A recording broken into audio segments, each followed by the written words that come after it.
¿Cuál es algo aterrador que te ha sucedido y que no puedes explicar de forma racional? Antes trabajaba haciendo mantenimiento en propiedades históricas. Había una casa museo histórica en la que trabajaba cuando no estaba abierta al público. Formaba parte de todo un sitio patrimonial. Había un centro de visitantes con oficinas y luego, a unos 800 metros subiendo por un camino de tierra en una zona boscosa, estaba la casa. A veces trabajaba con un equipo, pero muchas otras veces estaba solo. Un día de invierno, muy nublado y oscuro, estaba trabajando solo para preparar el reemplazo de una instalación eléctrica en el exterior de la casa. Entré y apagué el circuito de toda la propiedad, lo probé y estaba cortado. Cerré con llave las puertas y salí a trabajar. Después de aproximadamente una hora, bajé de la escalera y empecé a caminar alrededor de la casa, y entonces una de las luces dentro de la casa se encendió. Empecé a asustarme, pero pensé que tal vez alguien me estaba haciendo una broma. Llamé por radio al centro de visitantes y confirmé que la única otra persona que trabajaba ese día seguía allí y no había salido, y que todas las llaves de la casa estaban presentes y controladas. Ahí fue cuando realmente me entró el pánico y corrí los 800 metros hasta la oficina. Hice que mi compañero volviera conmigo para ver qué pasaba, pero cuando llegamos a la casa, la luz estaba apagada de nuevo, aunque el foco todavía estaba caliente. Todas las puertas seguían cerradas con llave y el circuito seguía apagado. Todavía me da miedo hasta el día de hoy. Cuando tenía 6 años, tenía un gato llamado Buster. En realidad era de mi padrastro, pero como nunca antes había tenido uno, lo asumí como mío. A ese felino no le gustaban los abrazos y mimos constantes de un niño, así que me evitaba a toda costa. Era de exterior y pasaba el día afuera para volver a dormir. Una noche no regresó. Lo alimentábamos al anochecer, así que me preocupé, sobre todo porque en la zona abundaban los coyotes. Mis padres guardaron silencio sobre su desaparición y yo no entendía la pista. Esa misma noche, cuando me estaba quedando dormido, sentí que el gato saltaba a mi cama. Se acomodó junto a mi cabeza y me dejó acariciarlo hasta que concilié el sueño, algo que jamás había hecho antes. A la mañana siguiente bajé contento contando que ahora me quería porque había dormido conmigo. Mis padres me miraron con sorpresa y me sentaron a la mesa. Mientras estaban afuera la noche anterior, habían hallado su cuerpo en el callejón detrás de la casa, aparentemente atacado por un coyote. Estaba sin vida, así que no pudo haber pasado la noche conmigo. Hasta hoy prefiero creer que solo vino a despedirse y a agradecer que intenté quererlo de la única forma que un niño sabía. Cuando estudiaba en la universidad vivía solo en un pequeño departamento tipo estudio detrás de una casa en una zona bastante decente y no me preocupaba caminar de noche. Solía ir a un McDonald's abierto las 24 horas y a un 7-Eleven entre las 12 de la noche y las 3 de la mañana porque era un ave nocturna empedernida. Una madrugada, después de terminar un ensayo alrededor de las 2 de la mañana, tenía hambre y, como no tenía nada fácil de cocinar, decidí ir al 7-Eleven a comprar una empanada o algo parecido. Pero en cuanto abrí la puerta me invadió una sensación asfixiante de miedo, el corazón empezó a latir con fuerza y empecé a temblar. Me dije que era absurdo y salí a la calle con la intención de ir de todos modos, pero no pasé de allí porque el terror, aunque inexplicable, era intenso, así que corrí de vuelta al interior y comí cereal. Al día siguiente me enteré de que un grupo de borrachos había provocado destrozos cerca de la intersección del 7-Eleven y había golpeado a un estudiante de mi universidad, y aunque no puedo explicarlo estoy convencido de que aquella noche me habría pasado algo malo si hubiera ignorado esa corazonada y hubiera ido. Vivo en un condominio y tenemos 2 departamentos, uno en el 7º piso y otro en el 8º. La única forma de moverse entre ellos es salir del departamento, tomar el ascensor o las escaleras y entrar al otro. Una noche se nos terminó el helado arriba y mi mamá me dijo que fuera a buscar más al congelador del 7º piso, así que tomé las llaves del departamento de abajo y, como era hora de la cena, no había nadie allí. Entré en la completa oscuridad y me di cuenta de que alguien estaba sentado en el sofá, así que encendí la luz y vi a mi papá simplemente sentado allí. Fue un poco raro, pero fui a buscar el helado y le pregunté si tenía una llave para cerrar. No respondió. Me encogí de hombros y pensé, bueno, si entró y cerró la puerta detrás de él, debe tener una. Volví arriba y mi papá estaba sentado comiendo. Me asusté y le pregunté cómo demonios había subido tan rápido, y todos me dijeron que había estado allí todo el tiempo. Les dije que era imposible porque lo acababa de ver abajo, pero nadie me creyó. Ahora nunca bajo solo. En la casa de mi infancia solía escuchar el tecleo de la computadora del piso de abajo temprano por las mañanas. Al principio no le di importancia porque mis padres trabajaban desde casa y era normal despertar y oír a mamá escribiendo. Un día me levanté y la llamé suponiendo que estaba allí porque oía las teclas, pero no respondió y no había nadie. Estaba seguro de haber escuchado el tecleo. Esto comenzó a suceder con regularidad y pensé que, al estar tan acostumbrado al sonido, lo imaginaba, así que no se lo mencioné a nadie porque creí que me estaba volviendo loco. Durante unos 6 meses se repetía de forma intermitente el sonido de pulsaciones rápidas y clics furiosos del ratón como si alguien estuviera frustrado. Una mañana desayunaba cuando escuché a mamá en la parte superior de las escaleras preguntarme si ya estaba abajo en la computadora. Corrí hacia ella sorprendido de que también lo hubiera oído. Ella estaba convencida de escuchar el tecleo aunque allí no había nadie. Le conté todas las veces que lo había sentido y mi hermana admitió que lo oía con frecuencia cuando no había nadie presente, así comprobé que no estaba loco. Decidí intentar descubrir la causa y encontrar una explicación racional. Salía disparado de mi habitación hasta la cima de las escaleras desde donde podía ver la computadora, pero siempre se detenía antes de que llegara. Esto duró un par de años y aprendimos a convivir con ello porque no ocurría todos los días. Una vez estaba allí cuando la bombilla del techo comenzó a parpadear muy rápido, como una luz estroboscópica, y después explotó. El vidrio se esparció por toda la habitación y tuve suerte de haber salido corriendo, asustado por el misterio del tecleo, porque de lo contrario me habrían golpeado los fragmentos. Por esa época estaba solo usando la computadora cuando sucedió algo que hizo que nunca volviera a estar en esa habitación sin compañía. Sentí y escuché una inspiración brusca justo detrás de mi hombro derecho, junto a mi oído. Salí corriendo como nunca y desde entonces dudaba entrar ahí de nuevo. Hasta ese momento el tecleo misterioso era extraño y algo inquietante, pero no daba miedo. Todavía se me acelera el corazón al recordarlo y, aunque no creo especialmente en fantasmas, estoy abierto a la posibilidad de que exista algo para lo que la ciencia aún no tenga explicación. Estoy casi seguro de que viví un tiempo en una casa embrujada. Pasaban cosas extrañas. Siempre sentía que alguien me observaba en mi habitación y, si la puerta daba al pasillo, juraba ver a alguien pasar con el rabillo del ojo. Teníamos 2 gatos y, a veces, mientras dormían en mi cuarto, se incorporaban de golpe y se quedaban mirando la puerta sin que pudiera moverlos durante un buen rato. Un día, en el baño, el estante con los productos de belleza de mi hermana soltó de golpe todo lo que sostenía, aunque no estaba flojo, y los objetos tuvieron que saltar un borde de unos 5 centímetros para caer en el lavabo. Otra noche, a mitad de la madrugada, el tocador de más de 100 años que mi hermana recibió de nuestra abuela se volcó. Pesaba 1 tonelada y estaba construido como un tanque. Mi hermana contó que oyó el sonido de alguien empujando. Mi mamá y mi hermana solían regañarme por merodear por la casa, aunque yo no estaba en casa o estaba en mi habitación, y decían que veían a un hombre en sombras de mi estatura. Un día nos topamos con la antigua dueña y mi mamá le preguntó casualmente si había vivido algo raro allí. La señora rompió el silencio y dijo que nadie le creía, pero que sí había experimentado muchas cosas. Poco después me mudé y no extraño ese lugar. Hace 7 años vivía en una casa de campo de 2 pisos construida en 1908, grande y antigua.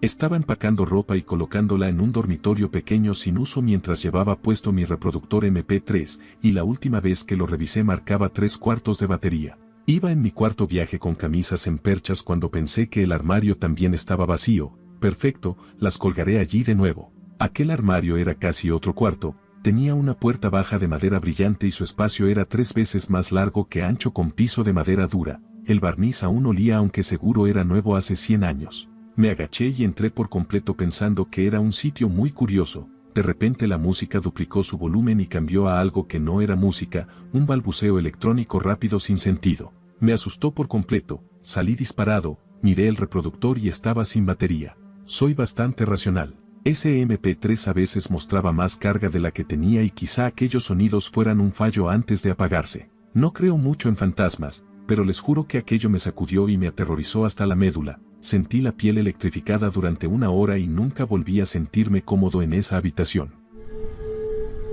Soy cazador y montañista. Era una fría mañana de diciembre. Caminé antes del amanecer durante 1 hora y media para adentrarme unos 4 kilómetros fuera de los senderos. Llegué a mi nido media hora antes de la salida del sol y empecé a acomodarme. Se levantó el viento y una niebla espesa redujo la visibilidad a unos 2 metros. Permanecía quieto contra el aire helado cuando empecé a oír ramas quebrarse muy cerca. Lo que normalmente me llenaría de emoción por anunciar una cacería exitosa me heló la sangre. Amartillé en silencio mi rifle de palanca y me tumbé de espaldas contra un tronco caído. Los chasquidos se acercaban entre la niebla, pero no veía nada. El sol comenzó a asomar por las montañas del este y la visibilidad mejoraba poco a poco. El crujir de ramas era esporádico, a veces frente a mí, a veces detrás o a un lado. Pensaba lo tonto que era sentir tanto miedo. Razoné que los osos y los pumas eran raros en esa zona y que seguramente me había metido entre un grupo de ciervos de cola blanca que se había echado a descansar. Decidí incorporarme. El ruido cesó de inmediato. Con la luz del día busqué alguna silueta entre la neblina, convencido de que me rodeaban, pero no había nada. A esas alturas la niebla se disipaba y era evidente que estaba solo en el bosque. Cacé todo el día sin ver ni siquiera una ardilla. Cerca de las 3 de la tarde, tras luchar contra el viento y un frío inusual y sin querer salir con linterna, decidí volver a la camioneta. El regreso fue la caminata más inquietante que he tenido. Por norma, al llegar al sendero debe descargarse el rifle, pero aquel día no lo hice. Lo que suele ser un paseo lo hice con la atención de un animal acosado. Avanzaba y me detenía a escuchar. Nunca oí ni vi nada durante la retirada, pero sentía miradas clavadas en mí. Estaba a unos 30 metros de la camioneta cuando doblé la última curva y vi colgado a la altura de mis ojos, atado con un lazo a una rama, un oso de peluche con chaqueta naranja de alta visibilidad. Soy un tipo corpulento y curtido en las montañas, pero aquello me estremeció de verdad. Cuando era niño me costaba mucho dormir y casi siempre me acostaba muy tarde. A mi mamá le pasaba igual. Un verano, ella me mencionó que oía algo durante la noche y quiso que me quedara despierto un poco más para escucharlo. Así lo hice. Aquella noche, alrededor de la 1 de la mañana, mi mamá dijo que normalmente ocurría mientras cumplía su rutina nocturna, así que me pidió que me sentara en la sala y escuchara mientras se cepillaba los dientes. Fue entonces cuando lo oí. Pasos en el piso de arriba. El sonido empezaba en la ventana del dormitorio de mis padres y avanzaba hacia la otra habitación, la de mi hermana bebé. Al llegar al descansillo, donde el piso era de madera, los pasos sonaban más fuertes. Luego se volvían apagados al entrar en la alfombra de la habitación de mi hermana, se detenían junto a su cuna durante un instante y regresaban a la ventana del cuarto de mis padres. Escuché ese recorrido durante unos 5 o 10 minutos y cada vuelta tardaba cerca de 1 minuto. Mi mamá salió del baño y comentó: «Te dije que escuchaba algo». Abrimos la puerta y el ruido cesó por completo esa noche, o al menos eso creemos. A la noche siguiente repetí lo mismo y volví a oír los pasos. Abrí la puerta y mandé subir a nuestros perros, un pastor alemán y un border collie, que alcanzaron la parte alta de la escalera, dieron media vuelta y bajaron corriendo. Mi padrastro estaba en casa, subió tras ellos y revisó cada rincón. Todo estaba en su sitio, las ventanas seguían cerradas con llave. Pasaron años sin explicación y los vecinos que se mudaron después dijeron que también escuchaban los mismos pasos. Volví a casa de clase alrededor de las 11:30 de la mañana y no había nadie. Estuve un rato y, a las 2:30 de la tarde, me entró un sueño tremendo. Como buen holgazán, me acosté y programé el teléfono para una siesta de 20 minutos. Me dormí enseguida y, tras unos 5 minutos, me despertó el sonido de la puerta del dormitorio al abrirse. Sentí un instante de pánico hasta que mi perro saltó a la cama y se acomodó a mi lado, y me volví a dormir. 5 minutos después me sobresalté porque estaba seguro de que alguien estaba de pie junto a la cama, detrás de mí. Pensé que era mi madre, seguramente molesta porque dormía en pleno día. Me giré de golpe y no había nadie. Revisé el teléfono y aún me quedaban 8 minutos de sueño, así que cerré los ojos de nuevo. Entonces sonó el teléfono. Era mi madre. Me dijo que mi tía abuela, hospitalizada desde hacía una semana por un episodio similar a un derrame cerebral, había muerto alrededor de la 1 de la tarde. Añadió que lo presentía porque aquella mañana vio un espectro, Bright, figura que en la tradición escocesa anuncia la muerte de alguien. Contó que al levantarse para llevar a mi hermano a la escuela entró en mi cuarto para ver si seguía dormido y vio al espectro junto a mi cama. Mi cerebro se quedó en blanco. Hace unos años, probablemente entre 6 y 7, mi familia vivía en nuestra casa anterior. Esta era la segunda vivienda que teníamos en Ohio y la primera quedaba a 2 calles de distancia de la segunda. Una noche mi mamá me despertó muy alterada. Tomó a mi hermano, que entonces tendría unos 5 años, y nos dijo que saliéramos de inmediato. Eran alrededor de las 4 de la mañana y, una vez fuera, mi papá intentó calmarla. Ella explicó que había soñado que moriríamos por intoxicación de monóxido de carbono si nos quedábamos dentro. Mi papá le recordó que todos los detectores funcionaban perfectamente y decidimos regresar. No olimos nada ni sonaron las alarmas, así que volvimos a dormir. A la mañana siguiente mi mamá veía las noticias antes de que nos fuéramos a la escuela. La primera nota contaba que una familia local había sido evacuada de su casa por una fuga de monóxido de carbono. Podría haber sido coincidencia, pero luego mostraron la vivienda y resultó ser nuestra antigua casa. Tengo otras historias de tintes sobrenaturales sobre mi familia, pero esta es la más breve. Mis historias vienen de la última casa en la que viví con mis padres. Un pequeño dato inquietante sobre la casa, que puede o no estar relacionado con las cosas raras que ocurrieron. Hubo algo realmente extraño que descubrimos no mucho después de mudarnos. Sobre la puerta trasera, hay tuberías conectadas con el baño del piso de arriba. Los dueños anteriores decidieron ocultarlas construyendo unos armarios encima. Estos armarios eran puramente decorativos. Por dentro no tenían estantes ni fondo, solo pasaban las tuberías totalmente expuestas por la parte inferior. Así que teníamos esta fila de armarios, prácticamente inaccesibles, construidos sobre la puerta trasera sin ninguna función, donde solo corrían las tuberías por el interior. Un día tuvimos que hacer trabajos de plomería. Los plomeros entraron a los armarios y, debajo de las tuberías, tirado en el fondo del armario, oculto a la vista, había un cuchillo de kebab bastante grande, de unos 25 centímetros, envuelto en papel de diario, simplemente abandonado allí. Era lo único que había adentro. Nunca supimos por qué lo dejaron allí.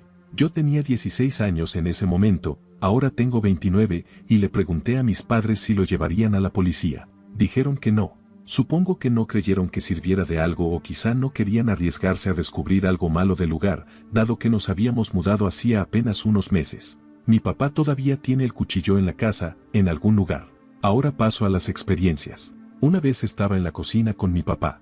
Él estaba del otro lado de la habitación, de espaldas a mí. De pronto se da vuelta y me dice, ¿acabas de empujarme? Yo estaba a unos 2 metros de él, en lo mío. No había nadie más. No, le dije. Acabo de sentir que algo me empujó. Me dice, no fue un roce, fue un empujón. Otra vez estaba en mi cuarto, tendría unos 19 o 20 años. Era por la tarde y afuera había una tormenta enorme. Me encantan las tormentas, así que decidí mirar por la ventana. Lluvia torrencial, tan fuerte que si salías un segundo quedabas empapado. Relámpagos también. Las tormentas no me asustan ni me ponen nervioso. Me fascinan.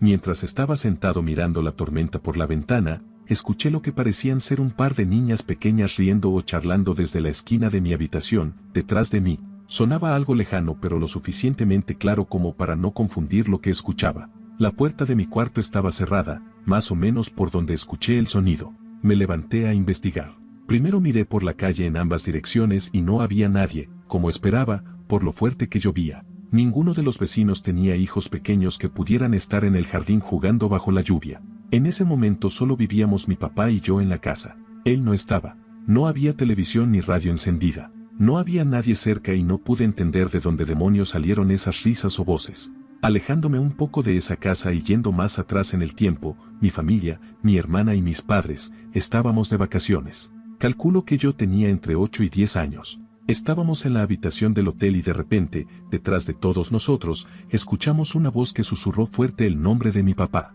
Lo oímos todos al mismo tiempo. Poco después la radio se encendió sola. Cuando fui a apagarla, encontré el interruptor ya en la posición de apagado. Tuve que encenderla primero y después volver a apagarla para que se callara. Estas son la mayoría de las cosas extrañas que me pasaron a mí personalmente. Pero volviendo a la casa, mis padres y mi hermana vivieron otras cosas raras, mucho más que yo en realidad. Por ejemplo, mi papá, que vive solo en esa casa desde hace casi 10 años, escuchó hace poco una voz detrás de él mientras estaba en el pasillo una tarde. No dijo palabras, solo hizo un sonido como un susurro confuso. Se dio vuelta y, por supuesto, no había nada. Estaba leyendo unos papeles en la sala, trabaja desde casa, era de día. De pronto vio aparecer frente a él, a la altura del pecho, una pequeña esfera de luz tenue, del tamaño de una pelota de golf, de color blanquecino. La esfera dio medio giro a su alrededor y luego desapareció. Mi mamá tiene síndrome de fatiga crónica. En un momento, para intentar mejorar, empezó a tomar descansos de 15 minutos durante el día. La idea era mantenerse completamente despierta, no dormirse. Se recostaba en la cama con los ojos cerrados, sin sentirse somnolienta ni quedándose dormida, asegurándose de estar totalmente consciente. Y cuando hacía esto a veces escuchaba pasos que se movían alrededor de la cama. A pleno día. Ninguno de nosotros estaba cerca del cuarto donde ella estaba. Varias veces mi hermana contó que estaba en la oficina de mi papá, la sala de la computadora para nosotros, y que la impresora se encendía sola al mismo tiempo que la temperatura de la habitación bajaba. También dijo que sintió varias veces como algo se sentaba en su cama mientras ella estaba acostada. No se sentó sobre ella, pero sintió el peso hundir el colchón y dijo que incluso a veces podía notar la hendidura donde estaba eso. Hay otras cosas, pero creo que con eso basta por ahora. Solo quería compartirlo porque he disfrutado mucho leyendo las experiencias de otras personas y sentí que debía aportar lo que pudiera. Trabajaba en un hotel de Albuquerque en el turno de madrugada. Había estado conversando con el guardia de seguridad y me pidió que lo llevara a su casa, así que en lugar de esperar 30 minutos a que terminara mi turno me fui y dejé una nota a mi jefe diciendo que mi hermano estaba varado fuera de la ciudad y necesitaba que lo recogiera, una mentira total, pero era una buena excusa para salir temprano. Dejé al guardia en su casa, regresé a la mía y me dormí. Un par de horas después me despertó el teléfono, era mi hermano. Me dijo que estaba varado fuera de la ciudad y que necesitaba que fuera por él. Le conté la mentira que había escrito en la nota y lo increíble de la coincidencia, pero él respondió que eso no era lo raro y que me lo mostraría cuando llegara. Fui hasta donde estaba y le pregunté qué resultaba tan extraño. Acercó su teléfono a mi oído y reprodujo un mensaje que había recibido esa mañana. Una voz que sonaba algo robotizada y muy inquietante decía: "Estás atrapado". Ambos quedamos helados. Jamás descubrimos de dónde salió esa llamada. Ha sido lo más extraño y escalofriante que me ha sucedido en la vida.